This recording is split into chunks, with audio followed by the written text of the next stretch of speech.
बोले लुए गोरिया जैसे बोले कोई लारिया गोरिया बोले लू गोरिया जैसे बोले कोई लाइकी।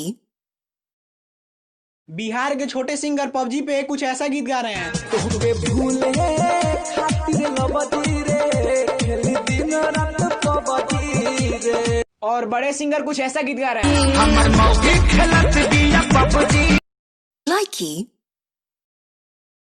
ले पागल आज सिवान जाम का अरे तनी मेकअप के सामान लेते हैं, हमरा सुंदर दिखे के मन करता। मतलब दारुओ पी लाइकी।